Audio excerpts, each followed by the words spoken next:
माणसांची ना 3 गोष्टी दुर्लभ आहेत. काय? 3 गोष्टी दुर्लभ. मनुष्यत्व, मोक्षत्व, महापुरुष संस्कार. काय? आणि सर्व जन्मजन्मांतरामध्ये काय दुर्लभो मानुषो देहो देहिनां क्षणभंगुरा तत्रापि दुर्लभम मन्ये वैकुंठ प्रियदर्शन.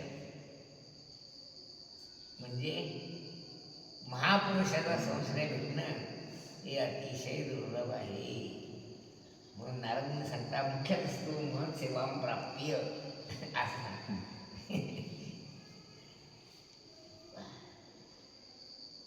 खरं मानवी शरीर भेटणं दुर्लभ आहे. मानवी शरीर जर भेटलं तर माणुसकी मिळणं त्याच्यापेक्षा दुर्लभ आहे. आणि माणुसकी जरी भेटली तरी मोक्षत्व प्राप्त होणे हे त्यापेक्षा दुर्लभ आहे. आणि मोक्ष जर झाला तर महापुरुषाची संगत घेणं त्याच्यापेक्षा दुर्लभ आहे. इतकी दुर्लभ गोष्टी आहे. पाप आणि पुण्य होनी समान लादले निदान नरदेव. पाप पुण्य समान समी तैची पाहिलं जन्मने कर्म. एक ध्यान ठेवावं, मानवी शरीर मिश्र कर्माचं फळ आहे. ते फळ आहे मिश्र. पाप आणि पुण्य याचे फळ आहे. दुसरी गोष्ट, या मानवी शरीरामध्ये पुढचे कर्म करण्याचं स्वातंत्र्य आहे. काय तू काही करू शकतोस. अगदी साच्या वळ्याप्रमाणे झोपही करू शकतोस. खैऱ्याप्रमाणे विचित्र धंदेही करू शकतोस. काय पापही करू शकतो, पुण्यही करू शकतो. काय अर्थात ईश्वरानं तुला स्वातंत्र्य दिलेलं आहे. तू काहीही करू शकतोस. पण साधू संत गुरु या लोकांचं म्हणणं आहे करू शकतोस पण करू नको. यासाठी काय तू काहीही करू शकतोस पण करू नकोस. काय सांगतात, जर गुरुच ऐकशील तर बरं होईल. नाही ऐकशील पुढची एक बाजू दिसली. ईश्वरानं तुला जसं काहीही करण्याचं स्वातंत्र्य दिलं तसं केलेल्या कर्माचा भोग न भोगण्याचं स्वातंत्र्य तुला दिलं नाही. ते भोगावंच लागणार. केल्यावे कर्म तुला भोगावंच नाही. असं नाही जमणार. आता मला हे नको म्हणून. जसं व्यवहारामध्ये एखादा माणूस असला काय तो काय म्हणतो, हे कर्म मला नको, तू घेऊन टाक. असं नाही जमत. पण हे पैसे मला नको, हे तू घे असं म्हणते. काय पण लोभी माणसं घेतील. पण ईश्वरानं दिलेल्या स्वातंत्र्यामध्ये दुसरा माणूस त्यात तडजोड करू शकत नाही. किंवा ईश्वरानं जिथे त्याला पारतंत्र्य दिलंय तिथे तो तडजोड करू शकत नाही. अर्थात केलेले कर्म भोगावेच लागतील. अर्थात भोक्तृत्वात तुला स्वातंत्र्य नाही, कर्तृत्वात स्वातंत्र्य. काय कसं आहे, भोक्तृत्वात स्वातंत्र्य नाही, कर्तृत्वात तेव्हा कर्तृत्वात स्वातंत्र्य असल्या कारणानं या मानवी शरीराला कर्मभूमी असं म्हणतात. काय म्हणतात? कर्मभूमी आहे. हो. पण पशुआदित्य शरीर, पशु पक्षी शरीर हे भोगभूमी आहे, कर्मभूमी नाही. अर्थात यांना कर्तृत्वाचं स्वातंत्र्य नाही, यांना काहीही करता येत नाही. जसं माणसाला काहीही करता येत नाही, तर कुत्र्याला, गाईला, म्हशीला, पशु पक्ष्यांना काही करता येत नाही, ते करूच शकत नाही. कारण कर्तृत्वाचं ते स्वातंत्र्य म्हणतात ते त्यांना नाही. काय? त्याच्या प्रारब्ध कर्मानुसार ईश्वर आपल्याला बुद्धी देतो. काय बुद्धी देतो? गायला पाणी दे, मूर्ती तशीच. त्या दोन्ही बुद्धी आपण देतो, ईश्वर देतो. अर्थात पाणी पियायचं स्वातंत्र्य तिला नाही, चारा खायचं तिला स्वातंत्र्य नाही, न खाण्याचं तिला स्वातंत्र्य नाही, न पिण्याचं स्वातंत्र्य नाही. पाजली तर गाय दारू पिऊ शकते, पण ते पाजणारच नाही, पिणारच नाही. गायला जर दारू पाजली ते पाप कोणाचं? पिणारच नाही. पण खैऱ्याला दारू पाजली तर पाजणाराचं पाप नाही, पिणाराचं खैऱ्याचं पाप. हे ध्यानात ठेवा, लक्षात ठेवा. पाप व पुण्य करणारा लागत असते, सांगणारा लागत नाही. काय? कर्माची फळं करणाऱ्याला भोगावी लागतात, सांगणाऱ्याला नाही. काय? समजा एका पर्ण खेळ सांगितलं, तिच्या मुंडक्यात लात मार. मग ज्यानं जर लात मारायला सांगितली तो छड्या खाईल का मारणारा छड्या खाईल? कोणत्या छड्या?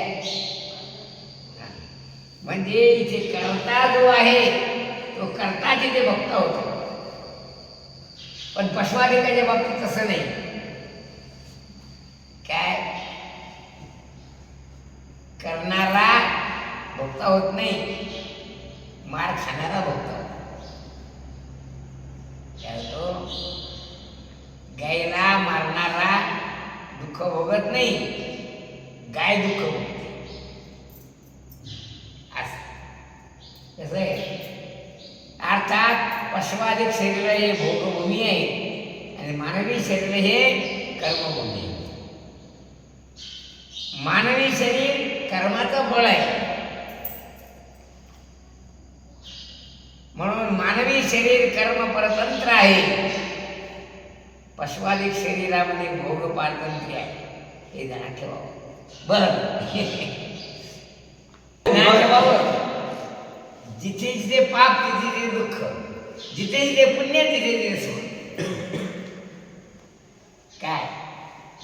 म्हणजे जेवढं ज्या शरीरात तुला सुख मिळत असेल ते पुण्याचं फळ आहे, आणि ज्या शरीरामध्ये तुला दुःख मिळत असेल ते तुझ्याच पापाचं फळ आहे. पापस्य फलम दुःखम, पुण्यस्य फलम सुखम. पापस्य फलम न इच्छन्ति, पण पापम कुर्वन्ति यत्नतः. माणसं प्रयत्न पाप करतात, पण पापाचं फळ त्यांना. पुण्यस्य फलम इच्छन्ति, पण पुण्यम न कुर्वन्ति, पुण्य करत नाही, पुण्याचं फळ पाहिजे. पाप करतात, पापाचं फळ नको आहे, असं काही जमत असते.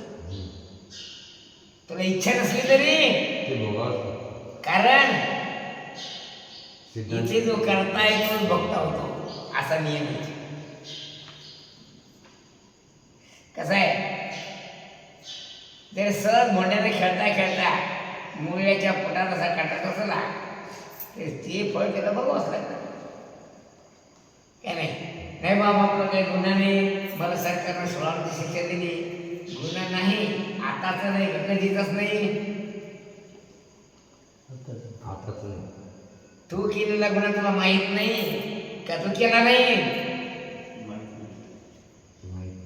माहीत नाही का माहीत आहे पण आता खबर होत नाही. कारण बोड्यात लहानपणी खेळता मुळेच्या पोटात काटत असतो. आणि त्या 16 वर्ष शिक्षाची जरी मरता मग त्या झाडाचं काय की आपण काढत असतो म्हणून खेळता पण ईश्वराच्या दरबारात अन्याय कधी होत नाही जरा ठेवा. म्हणून भोड्या लागले असला त्याचा विचार करावा की हे आपल्याला ओळखावं लागणार आहे. कारण ते आपण केलेलं आहे. जे केलं जे कराल ते भरा, जे करणारच नाही ते भरायची परिस्थिती. म्हणजे अनाथच्या जन्मामध्ये आपण जे पुण्य केलं आणि जे पाप केलं त्याची समानता झाली असल्या कारणानं आपल्याला मनुष्य देह भेटला. आता भेटला ना, आता घ्या रे आता याची करून ये उचित, आता एक करून घे. हा देह जायचे आत जीवनमुक्त अवस्था प्राप्त करून घे. आणि तेव्हा इमम लोकम प्राप्य माम भजस. काय सांगतात? हा लोक नित्य आहे, नाशिवंत आहे, कधी जाईल ते पत्ता लागणार नाही, क्षणभंगुर नाही भरवसा. हे शरीर जायचे आत काय कर जीवनमुक्त अवस्था प्राप्त करून घे. उगत या लोकातल्या आकर्षणाला शंभड्या नाकाच्या पुरीला बोलू नको आणि तिच्या होती फिरून फिरून आयुष्य नष्ट करू नको. काय सांगतात? काय सांगतात? काय सांगतात? शंभड्या पुरीच्या नादी लागून आयुष्याचा क्षय करू नकोस. कारण आयुष्याचा नाश होतो रामाता मनाना. गटका गेली पळी गेली कासवाने मनाना. आयुष्याचा नाश होतो रामकारे मनाना. पा तेव्हा एकनाथ महाराजांचा चौपालवी घेऊन करी भिक्षा मागावी दारोदारी. परी अन्न आच्छादनावरी आयुष्य तिळवरी न विचावे. मग कशाला शिरव माहिती नाही कशा? श्रीकृष्ण गोविंद हरे मुरारी हे नाथ नारायण वासुदेव. भजनात आयुष्य जावा, त्यात कल्याण आहे आणि जीवनमुक्त अवस्था प्राप्त होते. आणि जर ते आयुष्य वाया गमवू नका. आयुष्याचा नाश होतो तेव्हा क्षण क्षण कण तस्मात सर्वेषु कालेषु मां स्मर. काय सांगतात? काय सांगतात? तेव्हा सदा सर्व काळ सदा नाम घोष करू हरिकथा. तेने सदा चित्ता समाधान. पुढे बोला. ते पुण्य जास्त जर असलं तर देव लोक जातात.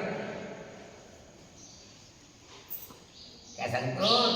पुण्याचं आधिक्य असलं तर देव लोक जातो.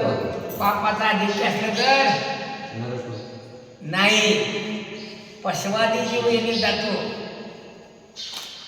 आणि समान सनी असलं तर मनुष्य शरीर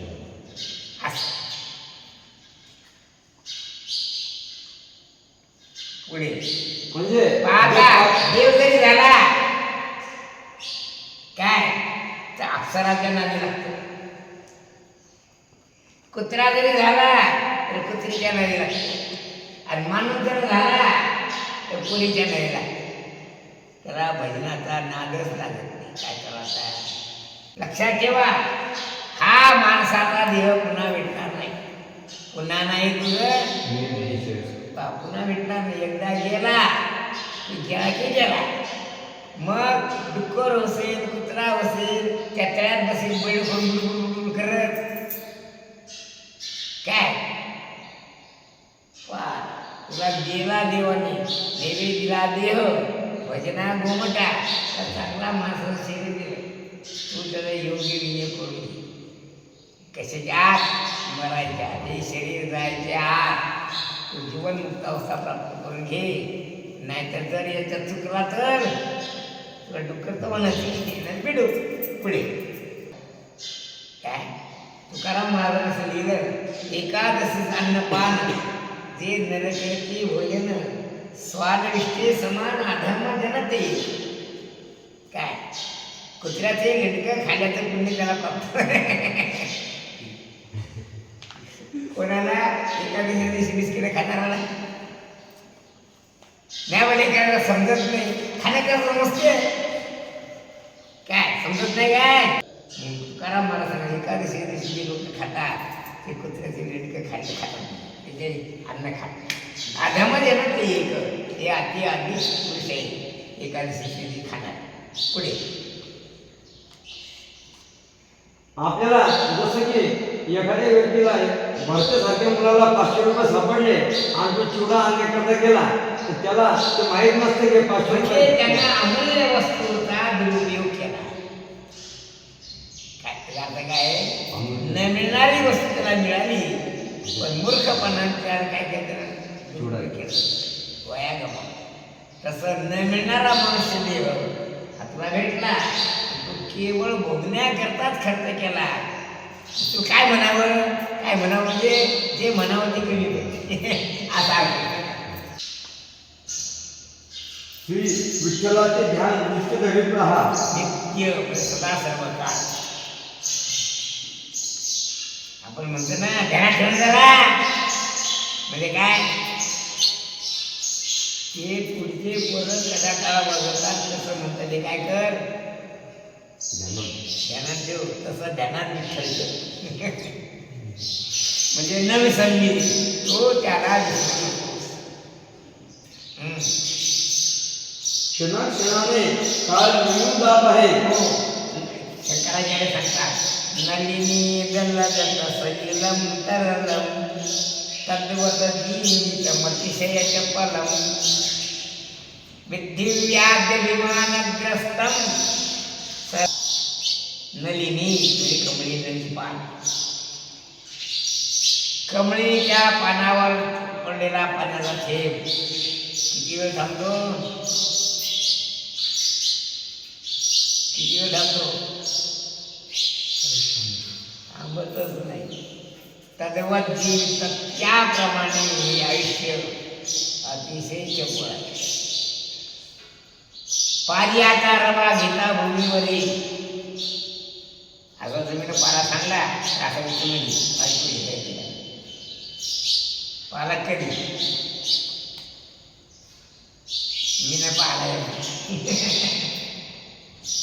असं होता पण घर उचलून पाला खाली राहिली आता येतच नाही पाला काय प्रयोगशाळेत पाला असतो ना थर्मामीटरमध्ये घातलेला आणि जर खाली सांगा तर पाला घेता येत नाही. यत्न बरोबरी साधन द्यायचे मग तशा साधना कराव्या लागतात. ते कठीण. पाऱ्याचा रवा खाली सांगला असता हातात धरताच येत नाही. त्याप्रमाणे एकदा ध्यान विचकलं की ते ध्यान पुन्हा धरता येत नाही. तेव्हा नित्य धरत राहा. कारण विठ्ठलाचं ध्यान करण्याची संधी तुला कधीच मिळणार. एकदा ध्यान विचकलं की विचकलं पुन्हा तसं काही जमत नाही. आणि तू म्हणशी आता आपण छोटं मोठं झालं करू तर लक्षात ठेव काळ सरासर निघून जातो. तो मोठा नाही वचनावर झाला मग आठवणीत तरी काही जमत नाही. काय तेव्हा कल करे सो आज करे सो आत्ता करू म्हणलं तुला केलं की ते तसं राहत. गरजुदा म्हणला ते फाटत नंतर करू म्हणता डबल पैसे घेतले नाही फुकट करून देईल म्हणजे किती 5-6 वर्ष झाले ते कसं राहत. मग कल करे सो आज करे सो आत्ता कर. कारण आयुष्याचा भरोसा काय आयुष्य आणि भविष्य कोणाच्या हातात नाही. मग आता तर वाटतं आता भजन कर काही सांगता येत नाही. आत्ता आत्ता आत्ता म्हणता म्हणता काय करतो ना करतो म्हणता होता तिथे तुला बाप येतो काय म्हणतो म्हणलं नाही.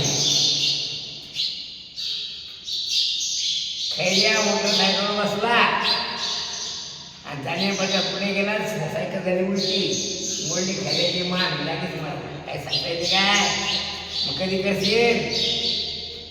कधी करशील? आत्ता. पुढचं काही नक्की सांगता येणार नाही.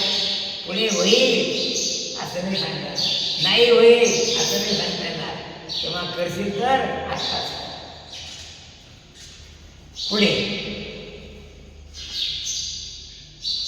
मनुष्य जीवनातील तोच काळ सार्थकी लागला की जेवढा काळ सार्थकी लागला की जेवढ्या काळात तू हरिस्मरण केला, बाकी सगळा काळ वाया गेला गेला. पुढे ज्या काळात इतराचे नामस्मरण होत असेल तेव्हा हा देह नष्ट व्हावयाचे आता खास देह नष्ट व्हायच्या ते म्हणायच्या कोणी करून मग कधी मरण तेच माहित नाही कधी मरण. जव हे सगळं सिद्ध आहे, हात चालावया पाये तोरी तू आपले सहित पाये. तू त्या हिताचा विचार कर. एकदा डोळे गेले, कान गेले, नाकही गेलं, पायही गेले, मग काय करशील? तुकाराम म्हणताय का म्हणजे हातीचे निदान जाय मग तू करशील काय? एकदा हातातला मनुष्य देह संपून गेला, मग तू काय करशील? आता करशील काय म्हणलं तर काही करता येत. तेव्हा आगाऊ छंद धरल्यापेक्षा असा धरी छंद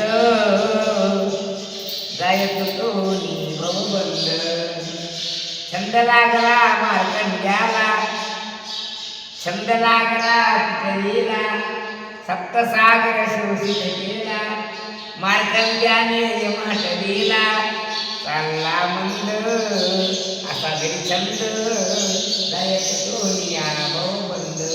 आगाऊ छंद धरू नको, असा छंद धर की तुला काय भवबंधाची मुक्ती हो, भवबंध तुटून जाईल, तू जीवनमुक्त होशील. असा छंद भरती छंद धरू नको. पुढे देह जेव्हा हा देह नष्ट व्हायचा असत हे मरायच्या कधी मरत याचा भरोसा नाही. पुन्हा काय सांगता? जसं लाईन जायचे आज छान्या माणसाने घेऊन ताट घेऊन मोकळं बसा का ताट घेऊन काय अडचण नाही काय? तसं मरायच्या सरळ करून मोकळं बसावं लागतं.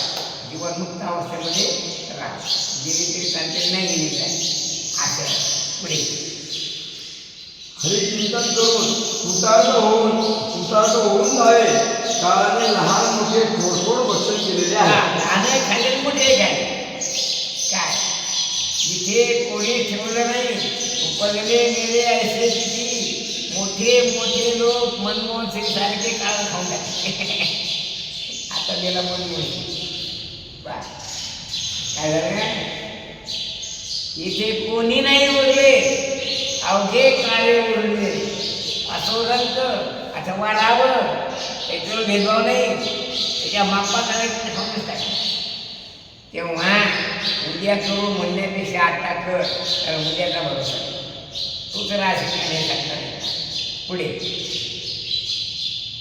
येथे मृत्यू लोकात कोणी शिल्लक राहिलेले नाही. तेव्हा हे रहस्य गुढ मनात धरून तो हरिभटाशी तेव्हा हे रहस्य, रहस्य म्हणजे गुप्त गोष्ट, तुझी गोष्ट ज्यांना ठेव. हा, आणि तू हरिभजनाला विसरू नको मना प्रभूचे स्मरण. पुढे श्री भगवान महाराज म्हणतात, विठ्ठल विठ्ठल असा नावाचा उच्चार केला असता हृदयात आत्मतेज प्रकाशित होते. कारण प्रगटे हृदयीची मूर्ती भावशक्ती झाली, तेव्हा या अंतःकरणाची शुद्धी झाली असता या अंतःकरणात परमात्माचं तेज प्रगट होईल.